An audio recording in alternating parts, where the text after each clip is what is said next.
Okay, awesome. All right, well, thanks, guys. My name is Oliver White. I'm from Fairway Independent Mortgage Corporation. I'm the producing branch manager in the Minneapolis area here. I was invited to come in to kind of speak more specifically on the kind of renting versus home buying, but to kind of cover the whole mortgage process in itself. So, get started here.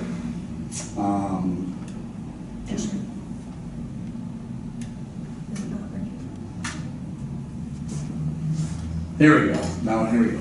So Fairway Independent Mortgage Corporation. So we're a direct lender, but the second largest direct lender in the country, meaning that we close loans, fund loans, underwrite loans, all in-house, right? So it's all very local, but when it comes to the mortgage-backed securities of it, we service it on the secondary market. Fannie Mae, Freddie Mac, kind of those entities, and we'll touch on that in a little bit here. But come on in. No problem. Just kind of going over who Fairway is, how much they fund, what do they do. It's a highly regarded mortgage company in the United States. Not that you guys would know that, but definitely a great place to work.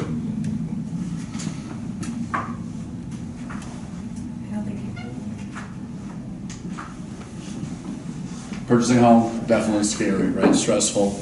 And a lot of times with that comes the ability and the need to talk to someone individually. There's some of our competitors nationwide that, you guys know, like a tech firm here, but have kind of taken the whole mortgage thing away from the individual, sitting down with somebody to answer questions, and they try to streamline it through technology, where we have that capability and the capacity to do so. But at the same time, I'm more local in terms of I enjoy sitting down and answering questions as my clients come in, kind of partnered with technology. So more so than that, the commitment is to make sure that the specific client, the clientele are getting what they need and getting their questions answered. Kind of some core values that we share at Fairway Independent Mortgage, just like I saw you guys on the mouse pad here. That's kind of what we kind of live off of. It's very important that we kind of hit on these every single day. Branch focus and corporate is very heavy in these items. Bear with me here, there's kind of more boring stuff. In terms of the corporate aspect, you can flip it. Kind of rent adds up over time. So we were speaking about kind of costs of owning versus renting. Kind of here's a breakdown of what we'd be looking at, how much you're spending in rent. And again, needless to say, when you do rent, it's kind of money going out the window that you're not going to recapture in any form. Something to think about. And again, renting is I don't stand up here as a mortgage guy saying, oh, you got to buy a home, you got to buy a home, you got to buy a home. So I don't necessarily believe that. But at the same time, I do like to speak with clients about the pros and cons to renting versus home buying, because I do think that in the right scenario, specific to the client, that home buying, purchasing a home, if you're going to be there for a while, does make some more sense if you're going to be in the area rather than renting. So this is kind of a form there to show renting earns nothing. So essentially, we're broken down 10 years of $1,000 rent, you're paying roughly $120, right? Pretty simple math here. An estimated $0 that you're recapturing when you do move. So are you guys renting, homeowners in the audience? You guys are all renting, kind of more renting than home? I own a house. You own a house. Okay, perfect. So kind of a breakdown here. The biggest thing when it comes into play with owning a home is something called equity, right? So it's the value in your property, the difference between what you owe on it. So national average between 3 and 6% a year that your property actually gains equity, meaning in a way, you're making between 3 and 6% on your property by just living there and paying your mortgage every month.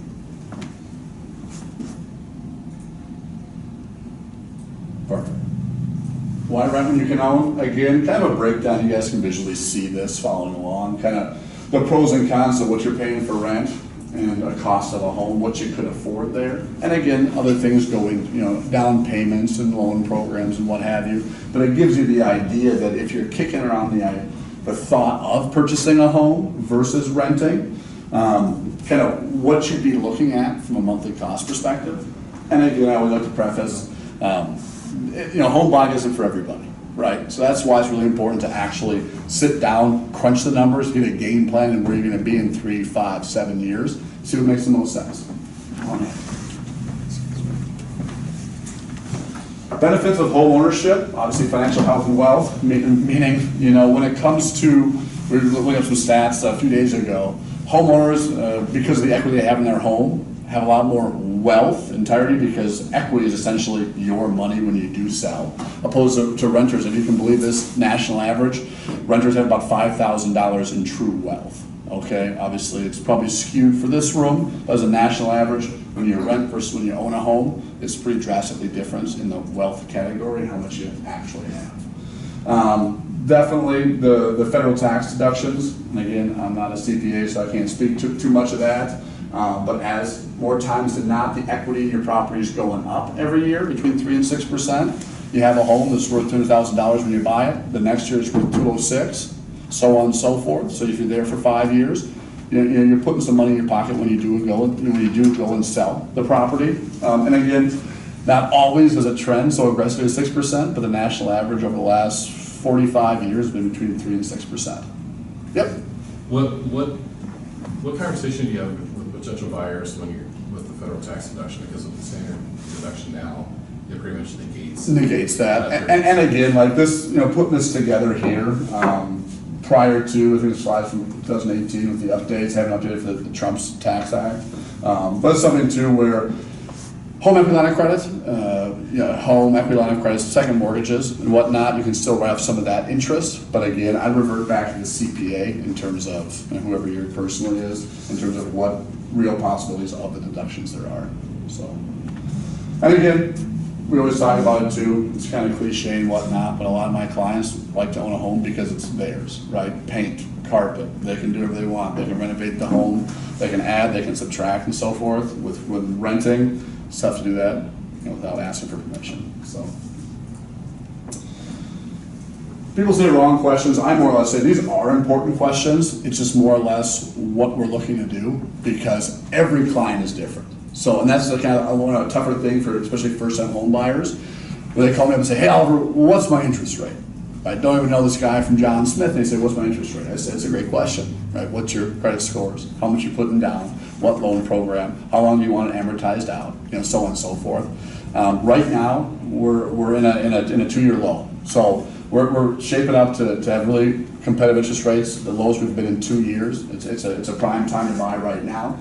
Most popular mortgage product is something called a 30-year fixed rate mortgage, right? So the amount you owe is amortized over 30 years, and you have a set principal and interest payment every single month. Okay, it will not change, does not adjust unless you are to refinance the property per se. So very popular 30-year mortgage. Interest rate, closing costs, think relatively to pre-plan any home buying attack essentially, is closing costs are about 3% of the purchase price, okay? Kind of a breakdown of closing costs is obviously there's mortgage fees, there's underwriting fees, processing fees, to transact the mortgage itself, but there's also, title, recording fees, transfer taxes, right? That's just to the state of Minnesota what they charge. So think in your head as if you're getting serious about it, and I can crunch numbers for you, but think 3% kind of in your mind for closing costs. Risk from buying a home, house value decreases, high cost of sales, maintenance costs, opportunity costs, lack of liquidity, long-term commitment, and changing cash flow needs. Obviously, any decision you make financially, there's pros and cons. So I'm not going to sit up here and say, oh, home buying is for everybody, you have to buy a house. I just had a client where they just moved into town here, renovation, and they didn't know how long they're going to be down in Bloomington, working at their company, and we're talking about buying a house. He goes, well, I could be out in 2 years. I could be relocated in 2 years. And I said, well, do we want to, pay the closing costs, pay the down payment, out of your savings account, out of your 401k, for a home? He goes, well, maybe it will make no sense. I said, hey, maybe you want to rent for the first year, kind of get your feet settled, see if you're going to be here for the long haul. At the same time, it doesn't make sense. You're probably laughing. Why is this mortgage guy telling me not to get a mortgage? But it doesn't make sense for everybody, right? So definitely renting versus home buying. You have to sit down and really, where you're going to be in 3, 5, 7, 10 to kind of make the decision because there are costs associated. And don't get me wrong, the benefit of renting is something goes wrong, your water heater goes out, you pick the phone up, you call a landlord and say, hey, you got to come fix this, right? So it's not, and that renting's not all bad. At the same time, obviously, The trade-off is the equity being gained, yearly from an annual perspective, which it's been happening across the country. Minnesota specifically, the market right now for new homes is pretty crazy. Between the 250 and the 350 mark, there's about 15 offers on places right now. So there's 15 home buyers wanting to buy these houses, which means the sellers of the places are getting more than what they were asking for originally. So pros and cons always. The right question, I'm kind of beating a dead horse here, but what are you trying to accomplish with the housing situation? You specifically, what are you looking to do? And believe it or not, if buying a house is something that you have to do, there's mortgage products that kind of fit the bill. We have things called adjustable rate mortgages, right? So for a fixed amount of time, they kind of have a lower interest rate, and they adjust if you're there for that amount of time. Always things to consider, and I always say, individually sitting down and kind of running through some stuff with a mortgage consultant just to make sure that your plan is how they're building up the numbers. I could send people kind of numbers that make no sense in their specific situation that wouldn't do much good. So looking at this stuff, obviously budgeting out how much did you have in reserves, how much should I put down, all that good stuff is very important to sit down with a mortgage consultant and kind of go over. Obviously, some downsides of homeowning, right? Because there's house maintenance, so if your water heater does go out, you're on the hook to fix it, as well as things called property taxes. Obviously, every year, depending upon what county you live in, the county assesses where you live and what your property is worth. You are responsible for paying those property taxes. And again, just as we see right now in the market, people are actually selling their homes pretty quickly, but sometimes if you're looking to sell your house and get your equity back out, it might take a few months to get it all tied up and sold. So that's something to always consider when you're going about this.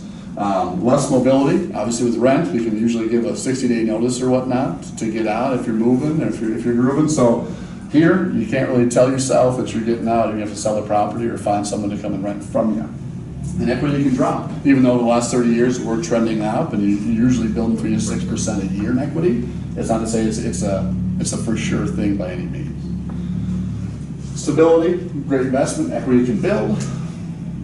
For someone to do a better home, pride and ownership. This is a big one I want to touch on right now because I see it a lot with my clients. They purchased the house, say 5-6 years ago for $225,000. Okay, so they put 3% down, they've been paying their mortgage, maybe an additional principal payment here and there, and they have a bonus from work. Well, 5 years from now, that same house they listed for $275,000, and they're in multiples with 15 other people trying to buy that house that they bought 5 years ago. So I just had a client sell their house for $300,000, and they're walking with close to $100,000 in equity from a house they bought 5 years ago with 3% down at that time.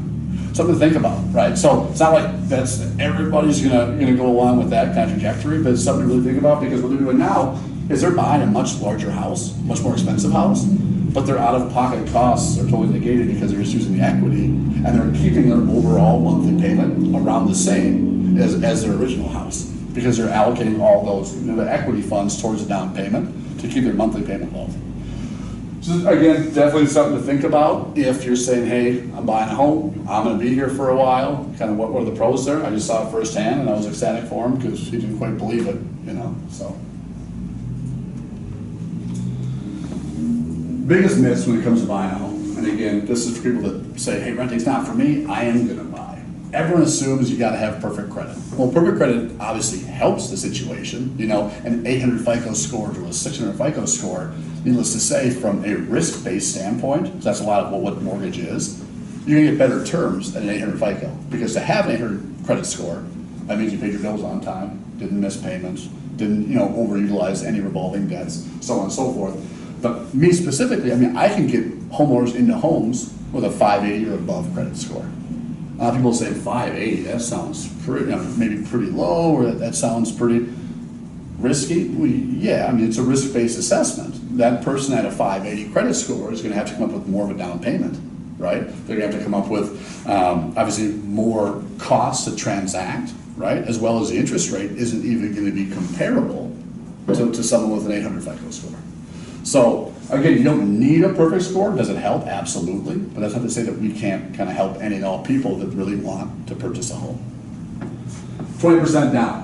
Okay, along with the kind of the perfect credit myth, it's the 20% gotta have it, kind of old school way of thinking where, you know, when I bought my house 20 years ago, I had to have 20%. The 20% actually comes in from private mortgage insurance, right? So what private mortgage insurance, the acronym is PMI, what that does, it essentially is a risk-based threshold in how much money that you're allocating from your own funds, okay? So you buy a house for $2,000 and you decide to put 3% down. Well, with that 3%, that means you're coming out with out of pocket $6,000 of your own money, and you're asking the bank for $194,000, right? All smart people in this room, so it obviously makes sense where the risk is weighing heavily on the bank. Because if you decide to walk away and say, I don't feel like making my payments anymore, well, you're out the door $6,000 when the bank's out the door $194,000. And banks, for the most part, especially mortgage banks, they aren't in the business to hold and retain foreclosed or distressed properties. They don't want those, right? So that's when you see kind of things like foreclosures or short sales. They move those because they just want them off their books, essentially. So that's where it comes into play. 20% down, you can alleviate having any private mortgage insurance, okay? Private mortgage insurance is very much kind of based upon, obviously, the borrower's profile. So stronger credit, less you pay in private mortgage insurance. It all alludes back to risk-based. How risky are you as an individual client to not repay your mortgage, okay? 20% down, again, avoids PMI, but there's ways to put much less down and still have a very low monthly payment. I mean, there's lender paid MI options and different stuff like that, and again, it goes back to the individual client. So, won't qualify, can't afford the monthly payment increase. Everyone says, well, wait a minute, Oliver, you just told us that we have a fixed rate for 30 years, for example. Absolutely. So what goes into an overall monthly mortgage payment is a principal and interest of the mortgage, right? Of the mortgage loan. Then there's property taxes, homeowners insurance, and potentially PMI, or private mortgage insurance, if you don't put 20% down. Where you can see this increase isn't the actual principal and interest of the loan, it's the property taxes associated with your property. So as we can imagine, if property taxes increase in the area that you own the home, you're gonna have to pay more, resulting in a higher monthly payment. More times than not, it's not a $300 swing, you know, from 18 to 19, but you can see it go up $20, $30 if your property is increasing in value. On the flip side, that's something that's good, right? You own the property, the value is increasing, meaning your equity standpoint is growing, okay? So that's when you can see payments increase monthly. And of course, number 5, home repairs. They can be expensive. You know, I've had clients that had to take out secondary financing on the property itself to repair, say, a roof or something like this that didn't catch right away. So by no means is, you know, something that you can look over that, because maintenance and upkeep for a home is a real thing. Things to know before you buy. How much home can I afford? How much of a down payment can I afford? 2 big questions. And again, everybody always likes to kind of ask me, Oliver, what's my max? What's my max purchase price? Well, unfortunately, it's kind of a hard thing to give because a lot of things go into a maximum purchase price. Obviously, debt to income, okay? Debt to income is, as you can imagine, as a mortgage industry, we take the monthly obligations that you have. Okay, that's a big thing. Not the overall balances, right? Student loans can be costly, car loans can be costly, all that stuff. It's not the overall principal balance about the amount owed, it's what your monthly obligation is. Meaning I've had clients, believe it or not, have $200,000 in student loan debt, okay? But the credit report shows they only pay $74 a month.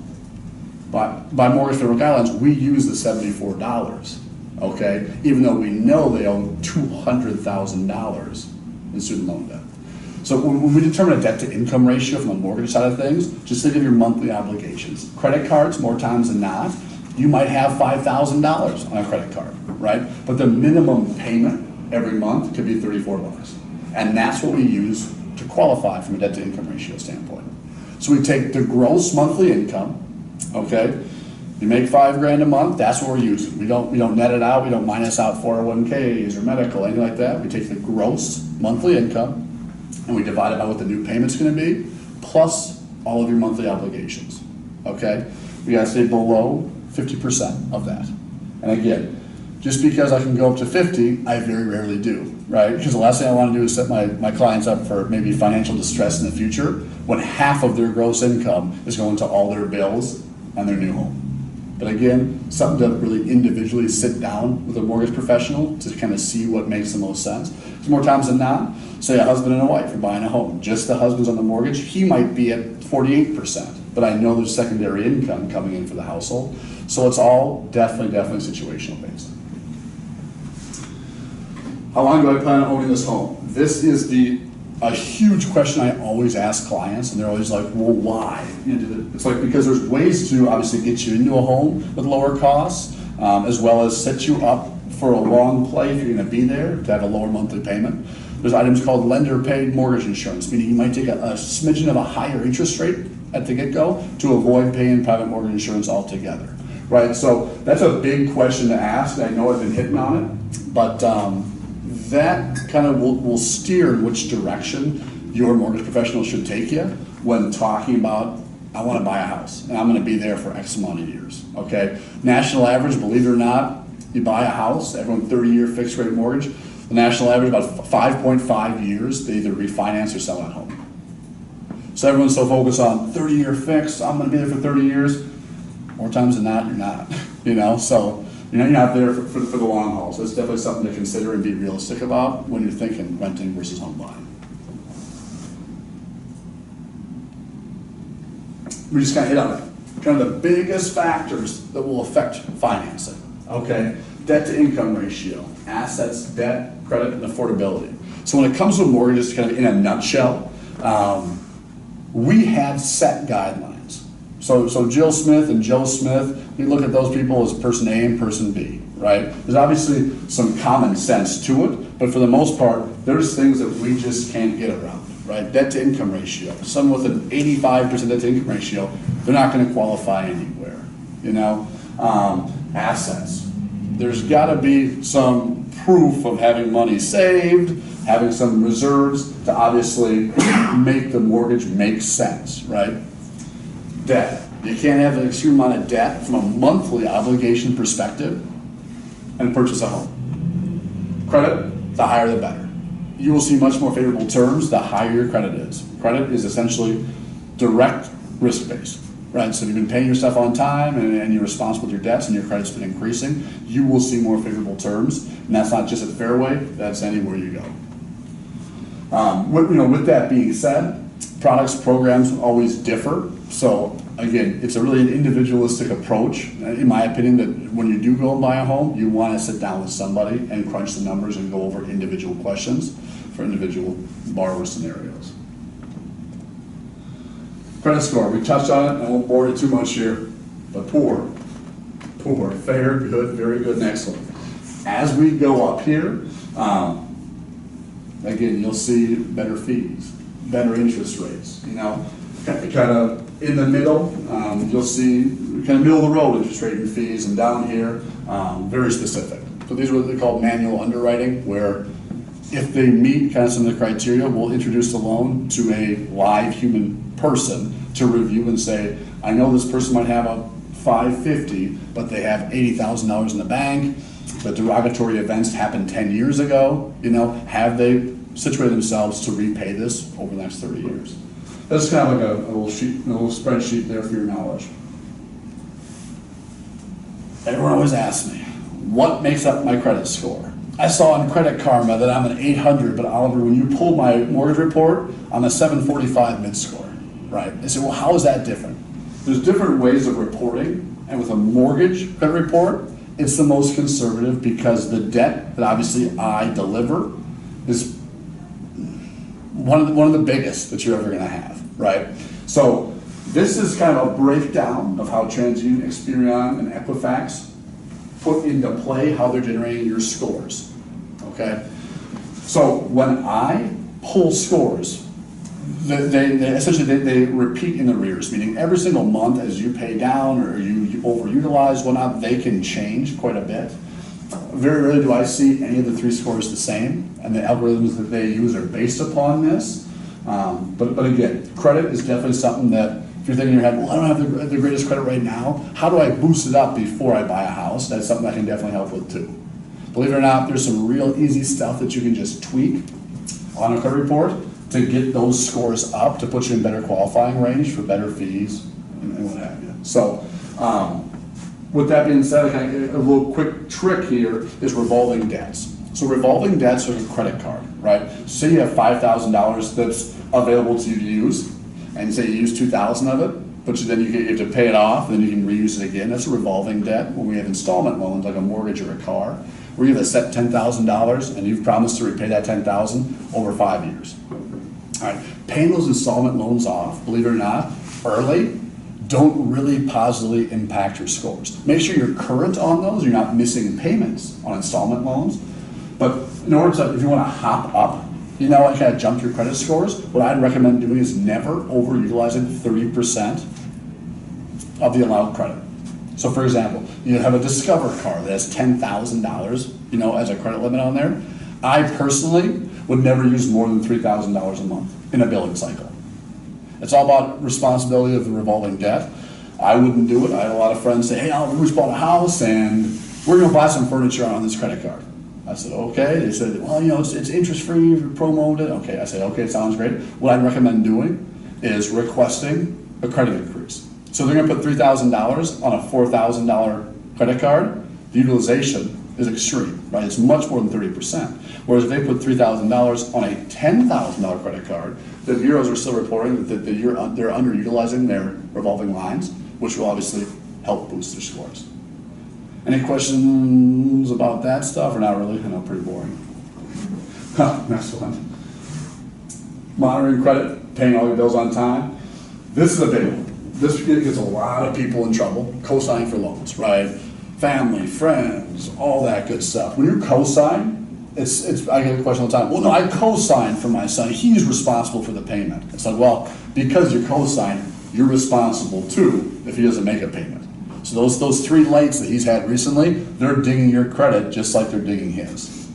So just be very mindful of that, and all those terms kind of, co-borrower, co-signer, what have you. If you're signing, they're pulling your credit, it's going to go on your profile, and you better, watch who's ever responsible to pay that bill monthly that they're paying on time. Another big one here: don't close or cancel revolving lines that you have open. I mean, I have a few credit cards I leave at 0, and I might use at the car wash. They're set up an auto payment for a car wash, so every month I put $35 and I automatically pay it off. I never cancel my cards or close out my cards, as having them at 0 is totally fine, right? Because a big chunk to your credit score is how long you've had these revolving debts in use. So if you've had a card since 1995, you never use it anymore, and it's just zeroed out, but you still have the ability to use it, and you've been handling that responsibility well, that's going to help, rather than paying it to 0 and canceling it. Okay, so it's something to think about if you have credit cards, or you're getting new credit cards, and you're kind of putting the old ones in your drawer at home. Number one, always check there's no annual fees. I have many clients that say, well, I never used that Visa card in 3 years, and there's a $75 balance on there, because there's $25 a year in annual fees. And they had about 4 90-day lates showing up, so they didn't make a simple $20 payment. It's absolutely crushed their score. So just be mindful of that, as, I don't know how many credit cards everybody has here, but as we get more lines of credit and all this stuff, make sure you're watching that. I recommend once, I know this might sound overkill, but once a week, early morning, take 15 minutes to go through bank statements, to go through credit cards, all that stuff, to make sure everything's tracking. Because I've seen a lot of people kind of get ruined when their scores dip, and they've been in full reconstruction mode over the last couple of years. And credit's a big thing. And we see it not just in mortgages, but kind of all over. It helps to have a strong credit score.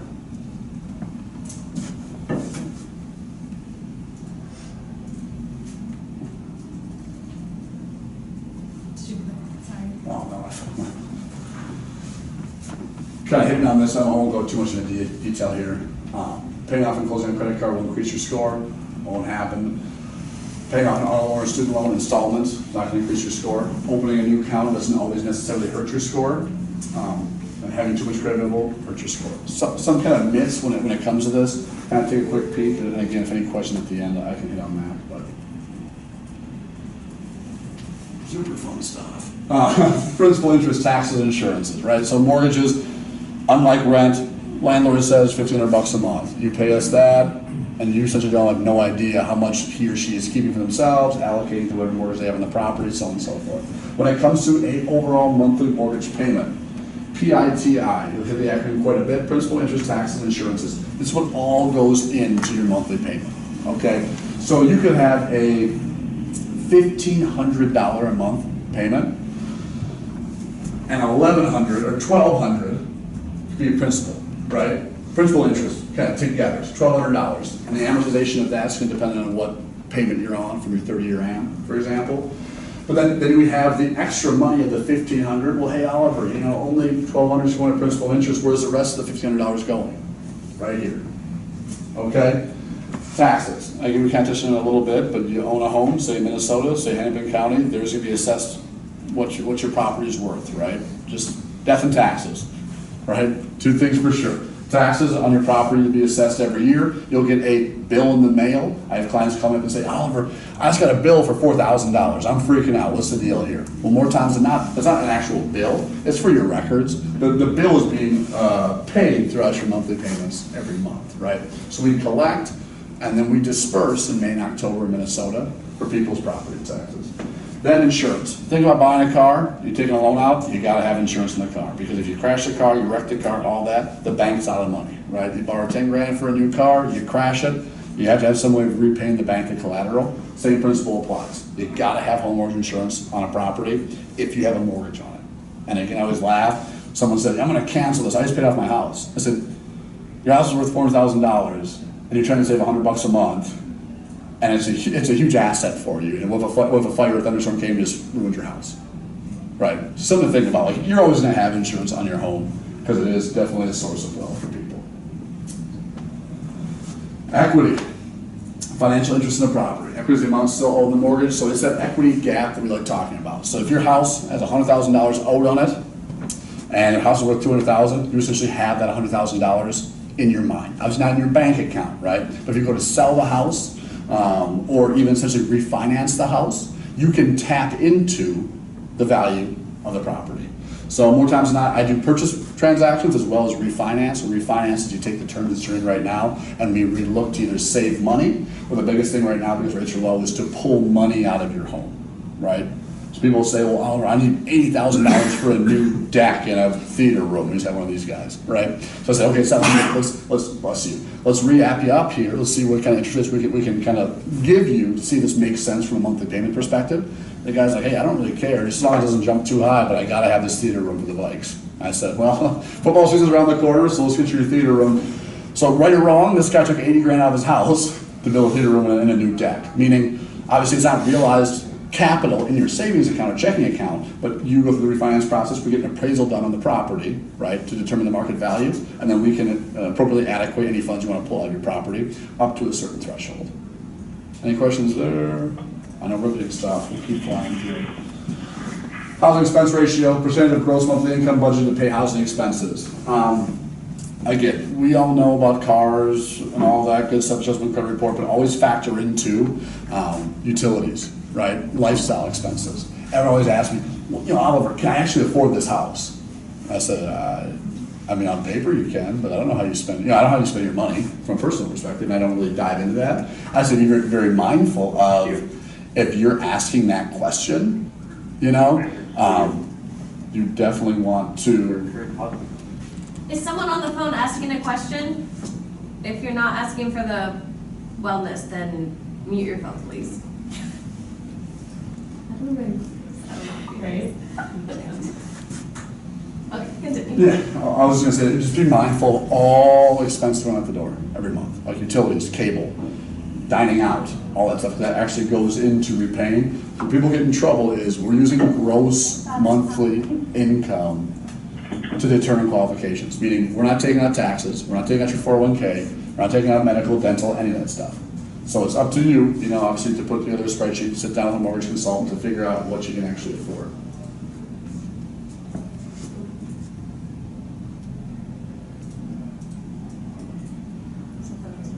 Yeah, that's good. I appreciate you guys bearing with me here. I know it's not the most riveting stuff, but some financial wellness. What is the loan to value percentage? LTV, the acronym is used all the time in mortgages. It's based upon what your house is worth against what you owe on the property, right? You have a house worth $100,000, you owe $90,000, loan to value would be 90%. You have 10% of amount that you kind of essentially own. So loan to value plays a big role. Kind of 80% loan to value is kind of the hot spot, meaning at 20% that it's yours. No private mortgage insurance carries. So everyone likes to use the term 80% loan to value. At that time, no need for private mortgage insurance. Oh man, lovely. Private mortgage insurance, just kind of touched on it. PMI is a mortgage insurance provided by a private mortgage insurance company to protect lenders against loss if a borrower defaults, right? Again, risk-based. Mortgage is all risk-based. Credit score, assets, income. What does your profile look like? The more favorable or the less risky, the better terms. Same principle applies to private mortgage insurance. You're not putting tons of money out of your own pocket down for a house, and you're promising to repay for 30 years on time every time. They're going to tack on private mortgage insurance, obviously, to protect themselves. So if you walk away from putting down 10 grand, that's one thing, right? But the bank's holding a note for $300,000, it's a little more severe and aggressive. That's why that sweet spot of 20% down at the time of purchasing kind of shows the banking institution, hey, I'm for real, I'm not walking away, I just put down $100,000 of my own money. I'm going to make these payments, rather than, so you put $1,000 down. They might look at it differently, and just as an added risk threshold layer, private mortgage insurance. Points. Pre-08 here, so we'll go back in time where mortgage brokers will essentially charge things called points, right? We don't do it now, but before then, a point would be 1% of the loan amount. Okay, so if you're borrowing $200,000, 1 point's $2,000. Okay, nowadays you can pay points from out of your pocket to lower your interest rate. You say, hey Oliver, I've been crunching numbers. I need to get to 4%. I say, okay, hold on 1 second. Go to my pricing engine. Well, right now with a 740 FICO score, with you putting 10% down on a $300,000 house, I can get you 4.125% with no additional cost to you. Well, that's great, but I need 4%. Okay, let's get you to 4%. We can, as a mortgage lender, we charge an amount of the loan amount, 1% of the loan amount, to receive a lower interest rate. Okay, does that make sense a little bit to everybody here? People probably say, like, why do people do that? It's really a long-term play, right? The majority of the time, the difference between 4.125 and 4% on a 30-year note, it isn't much. Think $20, top of your mind. And obviously, the lower the better, but I would tell my clients that $20 is a make or break to buying a house. Let's shelf it for the next year. If you can't allocate $20, you don't think that's feasible, probably should shelf this until we have some more money saved up and we're reallocating funds. But points, you don't see in the market right now a lot because interest rates are really competitive. I mean, we're talking 4% with no points when the national average over the last 30 years is 8.5. So a lot of clients are saying, hey Oliver, I'm not gonna be there for very long, maybe 5 years, and we're looking to move. Just get me what my profile is showing. I know I'm a 689 FICO, so it's not gonna be the lowest terms in the market, but if we're at 4.25 with no additional cost, that sounds good to me. Because what we have to always think about is the difference in cost between 4.25 and 4%. Let's just call it $25. Well, does that $25 a month in the savings for the next 5 years, does that make sense to spend $1,800 up front to save that money a month? It might, or it might not. Again, more times than not, with an aggressive interest rates we have right now, it's very beneficial to homeowners. I don't essentially, I don't always say, hey, this is a good idea, but it's something to consider and think about. But it always comes back to what I originally said, what's the plan? What's the timeline plan, right? How much money do you have in reserves? How much money do you have in assets? How much you want to put down, right? Is it a monthly thing because you want the lowest thing? Could we lower the monthly payment someplace else? Could we allocate more money to it? Could we do lender-paid private mortgage insurance? Do we really want to use it to pay the interest rate down? So again, individual kind of scenario, borrower by borrower, but that's kind of the overview of what a point is. Amortization. Repayment of the mortgage loan with regularly scheduled payments of both principal and interest. The term required to amortize the mortgage loan expresses a number of months. So again, the most popular is a 30-year mortgage, okay? 360 months of the same overall principal interest payment, but as you go through, in the beginning, you're paying a lot more interest than you are principal, right? So for example, if your monthly principal interest payment is $1,000 for 30 years, in the beginning of the onset of your loan, you're paying, for example, $10 to the principal balance and $990 to the interest rate, right? So at the end of all 30 years and 360 months, you're paying $990 to principal and $10 to interest.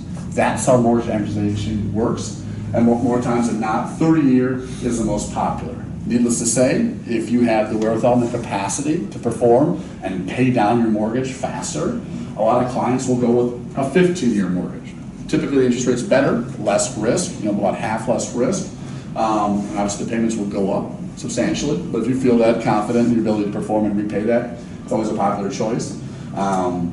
After 2008, they've kind of outlawed any prepayment penalty, right? So before, you'd be charged or you'd be hit for a fee if you paid off your mortgage sooner than your agreed upon terms. Doesn't make much sense now, right? So if you win the lottery and you buy a house last month, you can pay it all off, totally fine, not getting hit for it. So what a lot of my clients will do right now is they'll do a 30-year fixed mortgage, and they'll actually contribute one additional monthly payment to principal only every year, okay? Say Every year or every month? Every year, okay? So, I know, so hear me out. Say your principal interest and your overall monthly obligation is $1,500, okay? And that's principal interest, taxes, and insurance. Okay, all that stuff combined, $1,500. You're in a 30-year note, okay? And once every year, you pay $1,500 towards the principal balance, okay? Not just one additional monthly mortgage payment to have it hit all those, but directly towards the principal balance. That will reduce and reamortize to a 23-year loan, okay? Pretty substantial if you can round up another $1,500 a year, if your monthly payment is that, because you're building better equity and you're paying this thing off. So it allows you to have the lower monthly obligations to when things are tight, but it also allows you the ability to perform and pay this thing off sooner if you'd like to do that. Can you, if you didn't do that, let's say the next year you could pay $3,000. Yeah. Do you, because you've got that interest you lost in that. Yeah, so it's going to reamortize. So what I would say is, because the interest is accruing different, because obviously more interest than principal, and if the AM chart for say a $200,000 note, you're going to be paying differently. It's not going to hit the same as paying off in 23 years. Yeah. You would pay off as fast. Just because you'd be paying more towards the interest. But it's something that I'll have the calculator to run a scenario specifically to show you to see what makes sense. But that's a great question. It's still gonna be sooner than 30. Oh, absolutely. No, yeah. As long as You So where gain would by you doing, say doing a 3,000, let's say your first year you did nothing, Yeah. right? And the second year you say, you know what, I wanna do a little catch up and I've got the cash, so I'm gonna pay $3,000 this year, and then I'm gonna go to 1,500 every year. Does that make sense, or are you just better off doing the 1,500? I mean, I would say break it down and keep it $1,500 a year, just from an amortization standpoint, because it's not simple interest, kind of like a car loan where you're paying the exact same every single time. So I'd have to look at the interest changing from 36 months to 359, 358, 357, 356 to see what your overall principal balance would be at the end of the first year. Okay. So to allocate to the following year's principal balance, it could change. And I've never calculated without doing it every year or doing it one lump sum and then not doing it the first year. It's not going to amortize in the same form as 23 years, but it's going to significantly cut down, on the 30-year note. But yeah, I'll run some numbers with kind of boom, boom, boom, and kind of what 1 year after amortization, because it's not going to be simple interest, because your amount owed after the first year is going to be different than cutting down the principal balance after that first year. That's a good question. I'll look into that. Send you an email with a breakdown. That'd be great. Yeah, absolutely. Qualifying for a mortgage, we kind of touched on it before. Income, debts, credit, employment history, property, down payment, closing costs, prepays, and cash reserves. Obviously, they're all pretty straightforward here. Income, how much do you make? Debts, what do you carry monthly? Credit, what's your profile? Employment history, it's a big thing. We got to have 2 years of work history. School can work, right? So if you're in school and you float into this occupation, that would work, but you can't be not doing anything and been working for 7 months and say, hey, I'm good to repay. I know this is going to be coming in every month. Property, the property has to appraise out. It has to have comparables. You can't go For example, I have a buddy who plays in the National Football League. He bought an old firehouse in St. Paul, totally disheveled, just destroyed. He bought it with cash. He calls me up, hey Oliver, I switched it all around. It's a firehouse. So it says firehouse, but I live there. So it's like an apartment firehouse. Pretty cool, right? It's just finding comparables for those things will be difficult. So from an appraisal standpoint, I know the value is there because you spent X amount on it, so naturally you'd see it in the ballpark. But unfortunately, we need to have kind of third-party verification of the true value of that project. And that's where it kind of comes into, the properties you see around here, if it's a single-family home or a condo or whatnot, that's no problem. It's just those kind of intricate or detailed or kind of off the beaten path kind of homes that might take some second pair of eyes. Down payment, closing costs, prepaids, and cash reserves. I'll get that to the next slide. Initial consultation, this is big. I think right now a lot of people don't really want to do this, and they want to do the tech kind of thing, fire it off, more or less work via email, which is totally fine by me, but I think it's huge, even if it's a conference call or whatnot, or grab a cup of coffee, to kind of go over what your specific plan is, right? Because I think, there's really great stuff when it comes to the tech and kind of doing that stuff on the phone, but I think there's a lot of miscommunication, there's misrepresentation. There's things that maybe the borrower doesn't understand, which freaks them out down the road. There's one specific lender that I compete against quite frequently that's online based, right? It's a platform based. It's quick and easy, and it's an instant mortgage. That's awesome, right? And I have the same technology, but I like to couple that with the consultation and the person behind the phone, the person behind the tech, because when you're borrowing $1,000, maybe a credit card, that's a little bit different story. But when you're signing up for $300,000, it helps to have someone you can ask questions to along with the tech. So I probably should wrap this up. How much time? 10 minutes. Okay. Consultation, pre-qualification. I collect all your docs: W-2s, tax returns, pay stubs, bank statements, driver's license. Collect all that stuff, right? PDF, zip. I have secure drop boxes online. I review all that stuff. I get to my junior underwriter to review, hey, is there any problems with this? If there is, let's address them right now before I send them out to go find out property. They get a property accepted. And at that time, we didn't see it in bankruptcy 2 years ago. That's why I do my front end work first, right? Processing, underwriting, pre-closing, closing, processing. You get all your stuff in, we find the homes or the appraisal or title work, what have you. Underwriting, risk assessment. Goes in front of an underwriter. They look at your file. And they say, will you repay this for the next 30 years? Do you have the capacity to perform? The answer is yes. It's usually pretty easy. Pre-closing, we balance all the numbers. We kind of sellers, buyers, all that good stuff. And closing, state of Minnesota, you'll come in, bring your driver's license, bring a cashier's check or a wire for whatever your portion is. I bring the rest of the money via wire. You sign the docs and get your keys that day.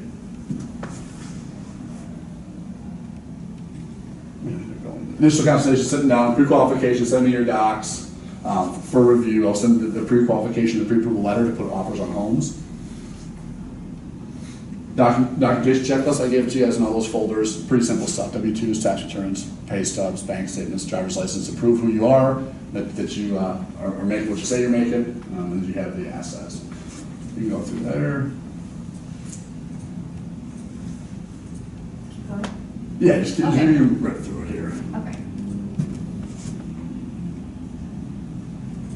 This is all in there as well. I don't want to bore you. I kind of want to touch base on a few different products for home buyers. Okay, conventional loans, FHA loans, VA loans, and USDA loans. Conventional loans are typically more prominent for more money down, and it's more kind of risk-based in terms of credit score and all that good stuff. Usually you'll see better terms and fees with a conventional loan. Some called an FHA loan, Federal Housing Administration. It's government-backed, meaning there's more mortgage insurance, okay, kind of going along with that, but it allows maybe someone with a lower FICO score, lower income, to purchase their first home.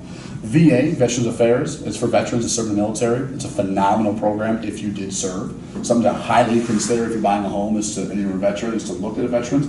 0% down, right, with no mortgage insurance. It's backed by the federal government. And USDA is for rural housing. Okay, so you're buying outside the metro. You can also go 100% financing, so 0 money down out of your pocket. And again, remember, closing costs, think 3%. Down payment, closing costs. Two separate things, right? So you're bringing 20% down payment. Think about the 3% you're going to have for overall closing costs. 3% of what? The purchase price. What constitutes out of metro? It's a USDA eligibility map. If you're at Google, you can just type that in, USDA eligibility. It will give you a yellow highlighted area. You can enter the address specific, and it will literally drop the pin and say this address is eligible, this address is not eligible. They change it annually or every twice a year to kind of as populace grows and what have you, or shrinks. There's some places that are underserved and they're going to want to flow people out there, so they give the options of doing 100% financing with zero money out of your pocket. And again, 3% closing costs unless the seller of the home agrees to contribute. And we can touch that in a second here. Keep going. Yeah, keep going. This is some stuff here. Fixed rate mortgages, adjustable rate mortgages. Everyone has a really bad connotation about ARMs, right? Pre-08, everyone's saying, I was in an ARM and adjusted, I couldn't make my payments and all this stuff. I get it. They've definitely put a collar on ARMs. They serve a great purpose for the right individual. More times than not, I'd say about 90% of my clients on fixed rate mortgages, they know what their payments are going to be roughly. With ARMs, they have a lower initial payments every month, but they have the opportunity to increase or decrease, but more times than not increase, which increases my clients' monthly payments. So, and again, it's very much specific to the client and what they intend to do. Okay, I give you the breakdown. I didn't touch on jumbo mortgages, but that's anything over this is outdated, $484,350. Okay, so if you're borrowing more than $484,350 as a jumbo loan, every investor, every mortgage bank is going to have different guidelines. Some might say we'll go to a 50% debt to income ratio. Some might say we'll go to a 38% debt to income ratio. The most competitive right now in the market is JP Morgan. A lot of my clients that do jumbo financing, I'll go right to JP Morgan because they offer the most favorable jumbo terms. You will have to have a large down payment for jumbo mortgages. So the 3% down, the 5% down, it doesn't necessarily apply to those. Anything above $484,350 in the area here, you'll have to have at least 10% down. And again, it's investor specific, JP Morgan, Chase, Wells Fargo portfolio, all those those big investor banks for mortgages, they'll have their own kind of guidelines to it. So you can go through these. I want to touch on a few things. I have like 3 minutes here. Biggest thing right now, if you're thinking about buying a home, there's things called seller paid concessions. Okay, meaning the seller will contribute to your closing costs up to a certain percentage. So you're saying, hey, I have 3% to put down, but I don't have the 3% to pay for closing costs. You can ask the seller to pay 3% towards your closing costs, meaning that you're only bringing out your down payment, not down payment and closing costs, okay? Again, it's all property specific, it's all transaction specific, but something to consider as you're kind of moving money around and seeing kind of what makes the most sense. I'll wrap this up. Any questions you guys have for me? I appreciate you guys going through mortgages. I know you're probably like, this is the most boring stuff. Oliver, how do you do this every single day? It's definitely not glamorous. I have fun doing it because at the end of the day, people get their house, it's pretty cool. So all this stuff isn't as fun, but people getting keys and starting their own life, that's awesome. So any questions you guys have for me? Yeah. So you mentioned how the market is really tight for those kind of moderate price tags, 250 to 350. Besides offering more than the listing price, is there anything that a buyer can do to be more competitive? Yep, absolutely. So what I would say is, when you are offering those properties, the stronger the offer for the listing agent, the better. Meaning, the more down payment. Okay, is something very, very, very big because they're thinking, hey, nothing's going to fall through doing financing. And of course, those offers, if you can go in cash, I know it's kind of, I can't fathom, if you can go in cash and say, I'll buy it $3,000 and we'll close on Friday in cash, that's going to win it, right? But I guess more cash than financing, for whatever reason, that is going to look better. A quicker closing date is usually something that helps. I mean, me specifically, because underwrite, process, fund, all stuff in-house, my own private kind of mortgage company, I can really rock and roll. I can move quick. We just have one I close in 9 business days. So that's something to consider with some of these other big banks where they set 30 to 45 days and they don't really care about moving along, This is their turn times. They follow turn times as they have thousands of mortgages going, daily. So, working with somebody, and if a quick closing is necessary, find a mortgage company that can get something done very quickly. That's going to strengthen the offer. Quick close, more money down, as well as I would really consider who's ever your mortgage company to reach out to the listing agent to speak to qualifications, right? Because their fear, if all things considered, their fear is this doesn't close, or this gets 3 weeks into it and something falls off. Okay, so for all my clients, especially multiples, I'll call and speak to the listing agent and say, hey, what are your fears with this file? What do you want to know specifically? And I'll tell you whatever I can answer from a client perspective. And I won't go into detail about credit score or what have you, but I'll go over the overview. You know, we have the capacity for 20% down if they want to. Very quick close. I have all their documents. And what I do personally is I pre-underwrite. So for example, you give me all your documents, I'll have my underwriter already look at it and say, this is all looks good. All we need is an appraisal on the subject property to be satisfactory, and title work showing that the seller doesn't have any judgments or liens in the property. So that also kind of helps too. So you want to find a mortgage company that can close quick, that pre-underwrites, that's reaching out to the listing agent, as well as the more money that you can come up with for a down payment on paper looks better. Thank you. No problem, guys. No problem. Thanks for coming in. Yeah. Your trusted lender with Fairway Independent Mortgage Corporation is here to help ensure a smooth, rewarding home buying process. Contact us today.